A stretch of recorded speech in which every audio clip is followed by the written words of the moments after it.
Twitter y de Instagram. Estamos como @France24 _ES, @Santilogo, que es mi cuenta personal. Deje los comentarios con el numeral El Debate F24. También hay una encuesta en línea en este momento para que ustedes dejen sus impresiones. La pregunta está relacionada con qué estaban haciendo ustedes cuando ocurrieron los ataques del 11 de septiembre en la ciudad de Nueva York. Es sin duda un momento que todos recordamos, todos los que tenemos memoria recordamos en detalle qué estábamos haciendo en ese momento, ese día, a esa hora.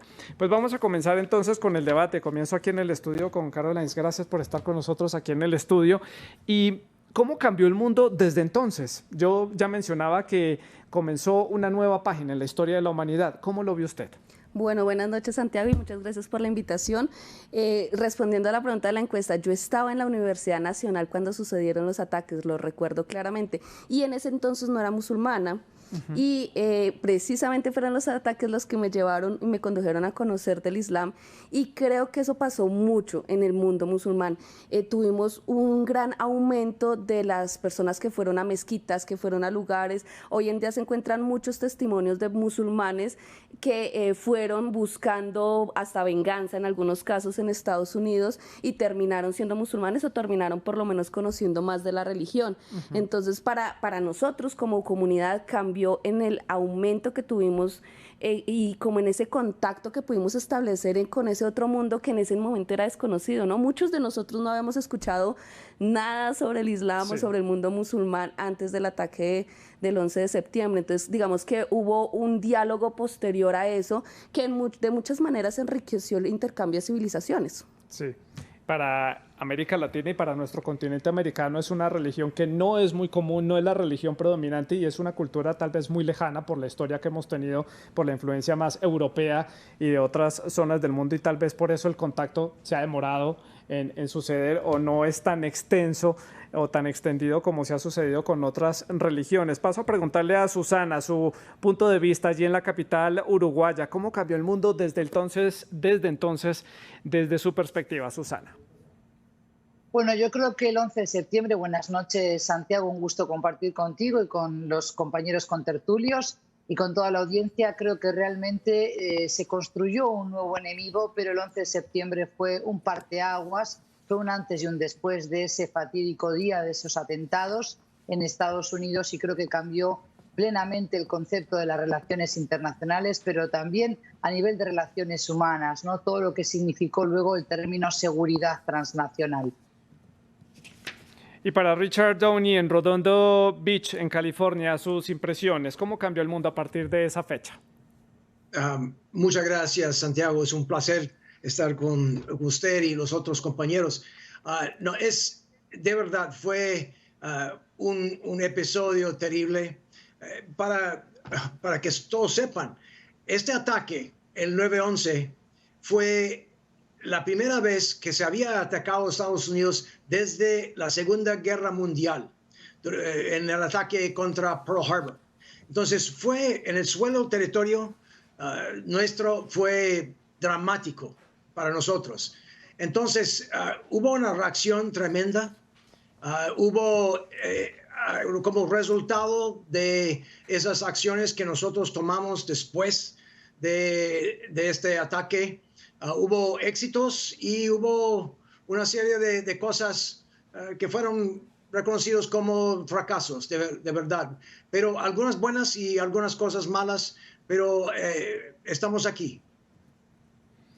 Paso a preguntarle aquí en el estudio a Caroline. Ella nos contaba que a partir del 11 de septiembre comenzó a mostrar su interés por la religión islámica y por el mundo musulmán. ¿Cómo fue tomado a lo largo de estos 20 años este tipo de acontecimientos sucedidos en Nueva York, vistos por la comunidad internacional como un atentado terrorista? ¿Cómo se ve desde la comunidad musulmana? Bueno, pues ciertamente fue muy duro, en especial para los hermanos que vivían en Estados Unidos. Se ha retratado mucho en películas, de pronto en Mi nombre es Han se muestra mucho cómo tuvieron que dejar de usar el hijab, la barba, muchas de las formas que mostraban exteriormente que eran musulmanes para evitar ataques. definitivamente cambió para muchas cosas porque las mezquitas, por ejemplo, cambiaron su forma, ya no se buscaban construir con minaretes o con forma de la mezquita tradicional oriental, sino más como edificios que pudieran verse desde afuera muy neutrales, porque había un miedo real a ser atacados, había un miedo real a que pues la islamofobia creció muchísimo, y en especial la islamofobia de género. Como musulmanas somos más visibles, en especial cuando decidimos usar el hijab, entonces la islamofobia de género creció tanto en ataques físicos como en discurso, y además en un discurso que involucra muchas veces un racismo, porque involucra la idea de que los musulmanes todos vienen de un lejano oriente, de un Medio Oriente, de lugares externos y que no pertenecen a ciertas comunidades. Y pues refuerza la idea de que nosotros, digamos, por ejemplo en mi caso, no somos latinos, sino que somos personas ajenas a los lugares que habitamos. Y eso, digamos, dificulta muchísimo la vivencia de nuestra religión aún en todo el continente, no solo en América, en Estados Unidos, sino en todas las Américas, porque nos bloquea la libertad de vivir plenamente, sobre todo en las partes externas de nuestra religión. Claro. Interesante punto de vista. Susana, en la ciudad de Montevideo, le pregunto por el gran protagonista de esta historia, que fue el grupo Al-Qaeda y su líder Osama Bin Laden. 20 años después, ya sabemos obviamente, Osama Bin Laden falleció en este operativo militar en Pakistán, pero ¿en dónde está Al-Qaeda en este momento en el orden del terrorismo internacional? ¿Se ha diezmado? ¿Qué posición tiene? ¿Qué tan fuerte está?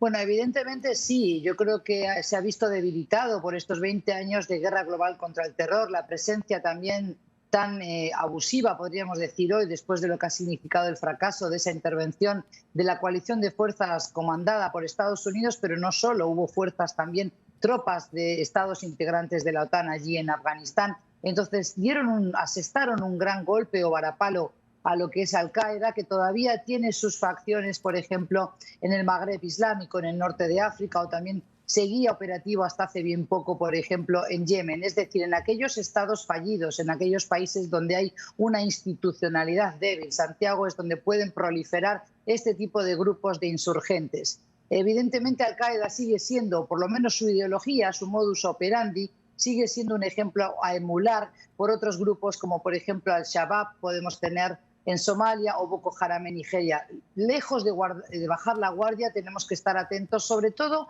por lo que significa ahora la llegada otra vez al poder del grupo talibán, que también secundan este tipo de ideología que en Occidente seguimos viendo como extremista, y yo prefiero llamar como literal, muy rigorista, y que evidentemente hay una línea roja muy delgada que se cruza muy fácilmente para empuñar las armas en contra de intereses occidentales.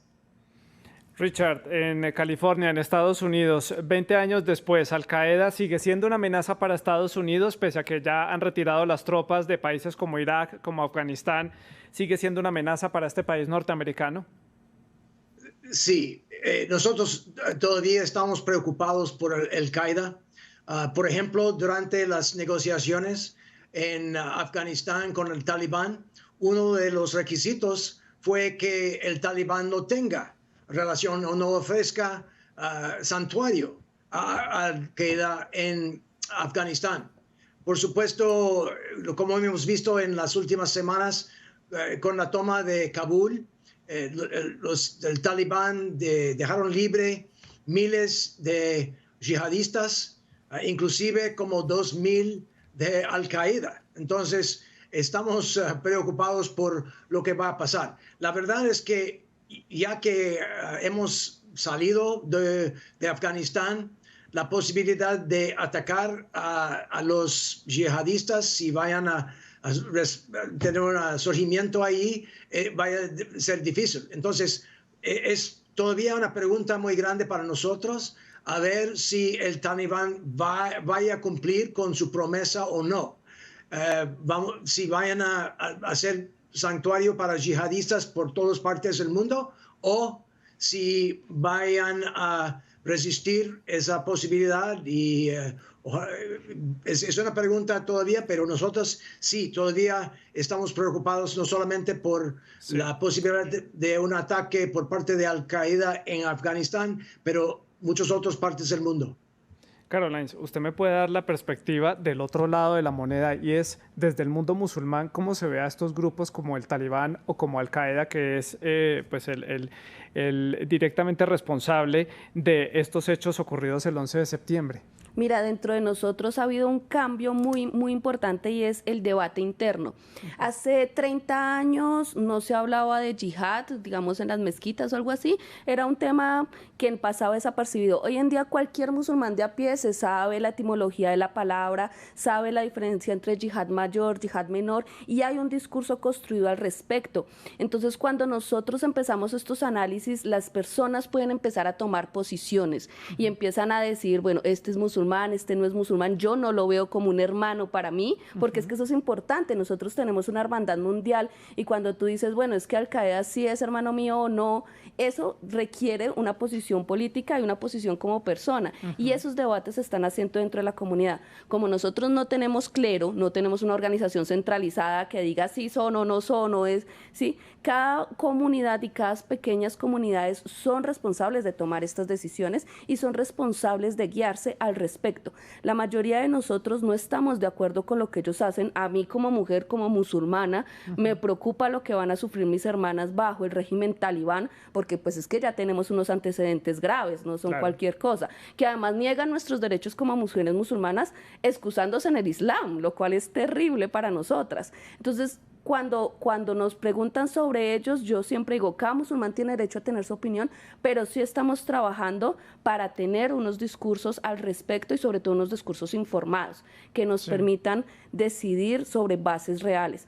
Realmente ellos no nos representan, no son lo que somos, obviamente, y no tenemos ninguna comunión con ellos, a pesar de que compartamos una religión o no la compartamos, porque depende, me gusta la palabra que usa la doctora Susana, literalismo que ellos usan acerca del Islam. Y sobre esa línea roja muy delgada que hay entre nos vamos a las armas a defender unos intereses o si nos vamos a las armas es pero a atacar unos intereses de Occidente más que defender unos ideales o unos conceptos religiosos. Claro, porque nosotros estamos en medio, porque nosotros hay un discurso Medio Oriente contra Occidente, ¿no? Como tú lo acabas de mencionar, pues nosotros somos occidentales, nosotros somos hijos de occidentales nacidos acá y que representamos en gran parte la cultura acá y también somos musulmanes. No hablar pues de los musulmanes estadounidenses que están aún más fuerte en esa línea en medio de muchas cosas. Le pregunto a Richard, en el estado de California, en Estados Unidos, sobre la amenaza terrorista en la actualidad. 20 años después, el terrorismo se ha transformado. Lo que vimos el 11 de septiembre fue un secuestro de unos aviones, unas personas entrenadas. Incluso el mismo Osama Bin Laden dijo en su momento que las personas que perpetraron estos secuestros no tenían todavía conocimiento de qué era exactamente lo que iban a hacer hasta unos minutos antes, cuando ya estaban a bordo en los aviones secuestrando y quitando a las tripulaciones de la cabina para poder ellos ponerse al mando de los aviones.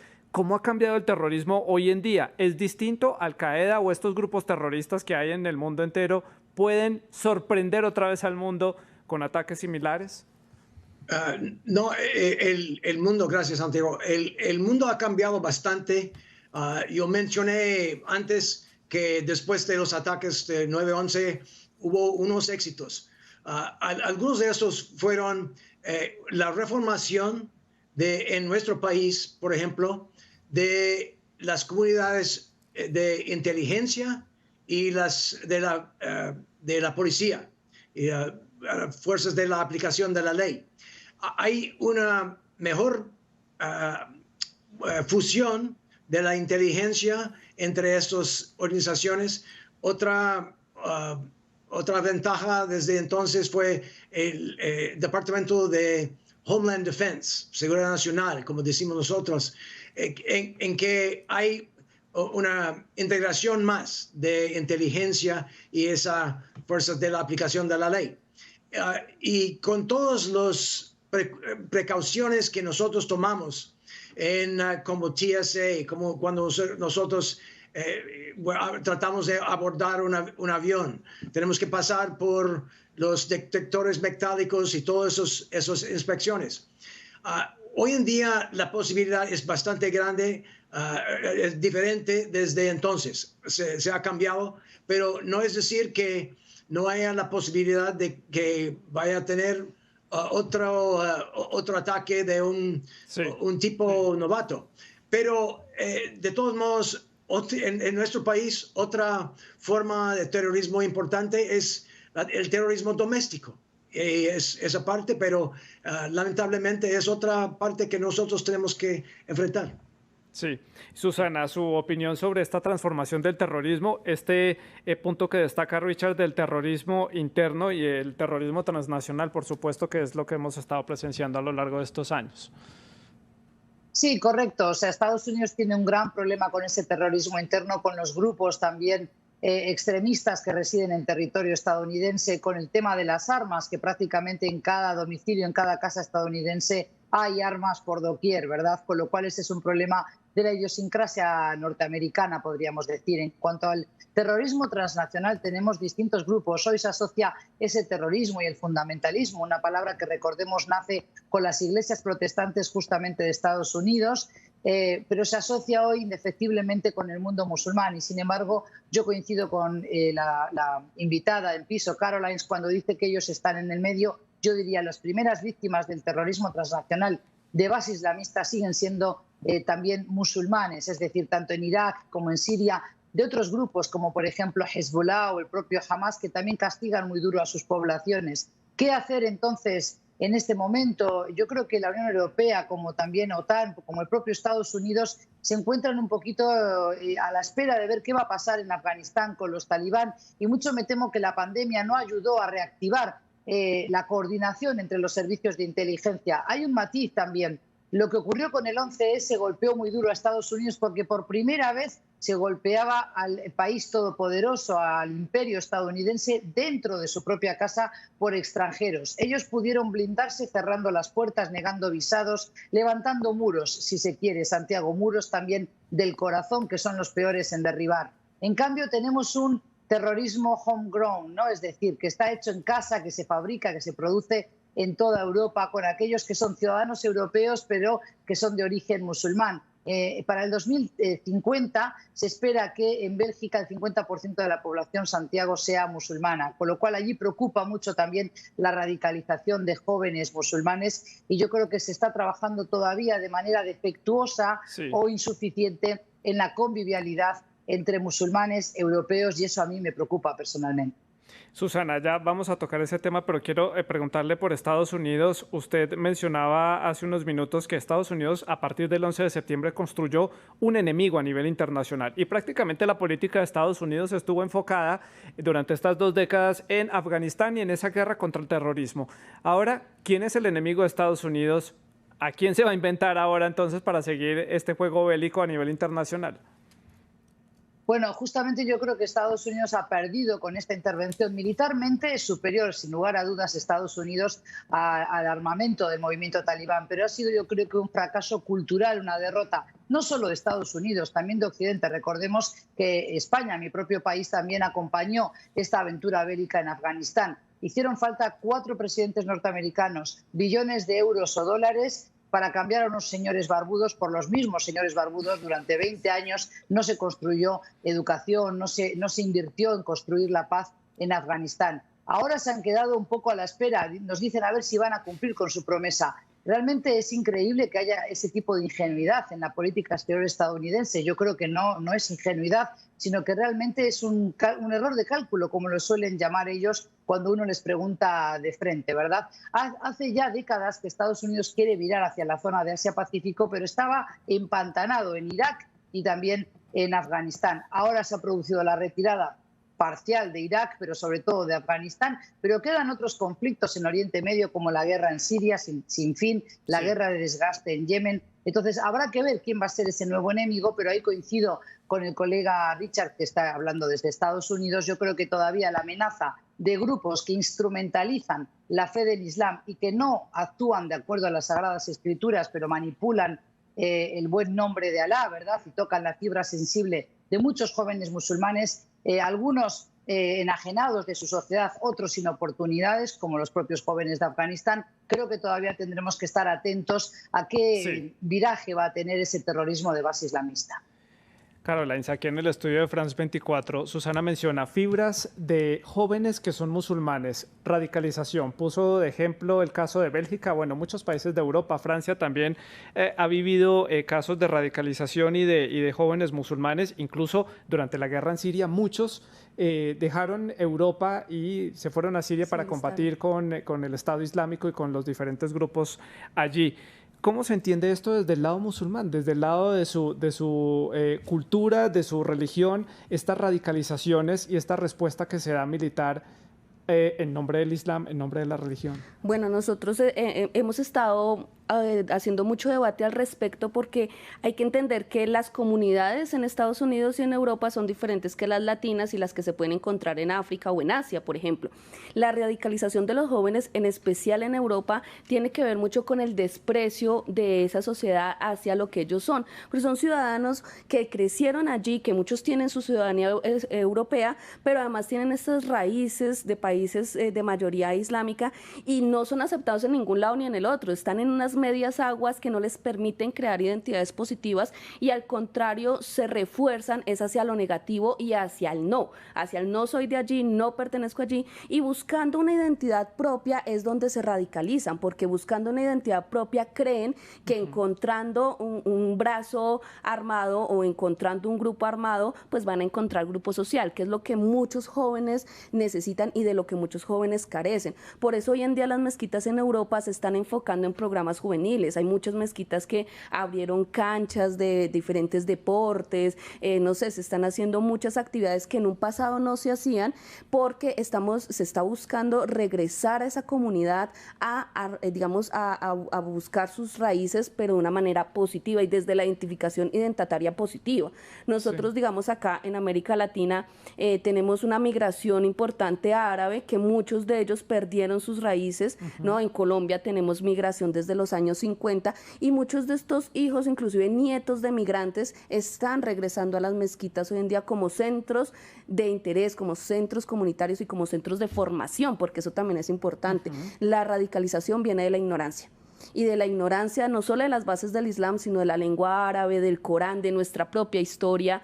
Cuando empezamos a recuperar nuestra historia, empezamos a recuperar identidades positivas. Sí. Y eso es algo muy importante que estamos creando ahora. Por ejemplo, nosotros estamos creando ya nuestras propias narrativas, nuevos discursos, libros, investigaciones propias, no solo traducciones de lo que se hace en Medio Oriente, sino de lo que nosotros estamos produciendo.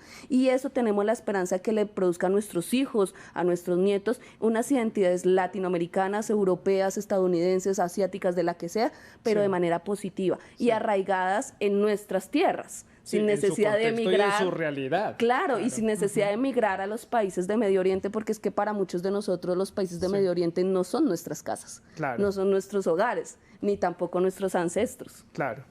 Richard, retomo también otra de las palabras que dijo Susana en su última intervención sobre este error de cálculo de Estados Unidos con el retiro de las tropas de Afganistán. Hay mucha expectativa a nivel internacional sobre lo que pueda pasar allí. Usted lo mencionaba, si esto se puede volver un laboratorio, una cuna de entrenamiento de terroristas a futuro, si esto va a dar cabida a otros grupos que hay en la región, o cómo va a ser manejado, si verdaderamente van a respetar esos acuerdos y van a respetar las leyes internacionales. ¿Hubo un error de cálculo de Estados Unidos? ¿Otro? Yo creo que sí. Obviamente hubo y hay muchas razones buenas para que los Estados Unidos salga de Afganistán. Y eso fue la decisión por presidente Biden. Si fuera yo, yo preferiría haber dejado unos 2.500 soldados ahí para asesorar, hacer algún adiestramiento o algo así, pero con el fin de establecer la situación para que pudiéramos haber transferido los ciudadanos y los otros compañeros de Afganistán que trabajaron por las fuerzas militares durante la guerra, que pudieran haberlos transferido a otros países, Estados Unidos. Eso yo creo que hubiera sido preferible, pero no fue y ya ahora estamos fuera de Afganistán. Sí. Lo que preocupa mucho, y no solamente dentro de Afganistán, pero es como yo creo que Carolina mencionaba antes, es que la inspiración por parte de esa operación que parecía que el Talibán, un grupo sin tecnología, sin mucha plata, armas, fueron victoriosos sobre los Estados Unidos, un superpoder.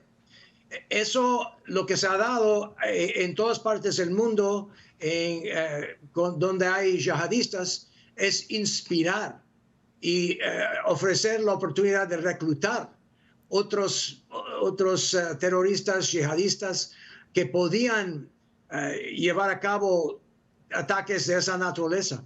Entonces, yo creo que si pudiéramos haber hecho la salida de una forma más estable, con más planeación. Planificada, sí. Sí, más dedicada, hubiera sido mucho mejor, porque lo que pasó, esa operación como pasó, estábamos sorprendidos con el colapso total de las fuerzas de Afganistán. Richard, Susana, Carolina, me quedan pocos minutos para el cierre del programa. Richard, puntualmente, ¿qué falló en Estados Unidos? ¿No había evidencia de estos posibles ataques? ¿Qué lecciones aprendió después de este ataque del 11 de septiembre? Porque hay mucha especulación en que la Casa Blanca, el Pentágono, el FBI y la CIA sabían de estos ataques. Lamentablemente, ya había salido un nuevo libro sobre los documentos de Afganistán que mostraron que durante toda esa época los líderes políticos militares sabían que la fuerza militar de Afganistán no tenían la capacidad que se pronunció que tenían, y no hubo lealtad al gobierno, porque el gobierno de Afganistán no habían proveído servicios ni a las fuerzas militares ni a su pueblo. Claro. Entonces la lección aprendida es: hay que ser más realístico con nuestros objetivos de tratar de crear una nación.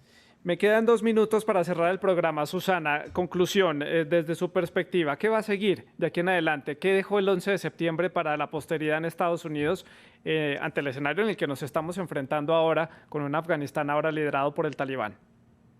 Bueno, yo lo que creo es que todavía persiste una brecha muy grande entre eso que llamamos de alguna manera muy simplista mundo occidental y mundo musulmán, o el mundo árabo-islámico. Yo lo que me gustaría que siguiera de aquí en más es tomar conciencia de que es importante apostar a un acercamiento. Son 2.000 millones de musulmanes en el mundo, están presentes en los 5 continentes. Tenemos también un Islam de corte latinoamericano, es decir, personas que abrazan la fe del Islam, que se reconocen como musulmanes, como Caroline, desde Colombia hasta la Patagonia, pero también personas que han inmigrado a nuestro continente. Es imperativo que los conozcamos mejor. Sí. Las lecciones aprendidas de lo que ha ocurrido con el 11S, pero también con Afganistán, es que es fácil invadir un país, conquistarlo militarmente, pero difícil conquistar los corazones de un pueblo. Y es ahí donde tenemos que trabajar, en acercar culturas, porque yo, contrario a lo que dijiste al principio, pienso que no son tan alejados a nosotros. Los musulmanes son la tercera religión revelada monoteísta y tienen realmente muchísimas similitudes con las otras 2 religiones abrahámicas, judaísmo y cristianismo, solo que nosotros hemos hecho el divorcio entre Iglesia y Estado, ellos no. Pero es importante tenderles la mano, pero también saber arrinconar a los extremistas, que son los que realmente violentan la escena internacional, pero son, por suerte para todos nosotros, una minoría, muy ruidosa, pero son una minoría al fin. Carolina, rápidamente para el cierre, su conclusión. No, pues necesitamos, a partir del 11 de septiembre nos mostró que necesitamos más diálogo, más conocernos entre todos, dejar los estereotipos y dejar de pensarnos en binomios, occidente, oriente, hembra, macho, y pensar más bien desde la pluriculturalidad, desde la multiplicidad de lo que somos, para entablar diálogos de pares y no desde esos estereotipos que muchas veces nos formamos. Todos estamos en todos lados y habitamos el planeta. Sí. Susana, Richard y Carolina, muchas gracias por haber estado con nosotros en el debate, y a ustedes muchas gracias por la sintonía. Sigan en France 24.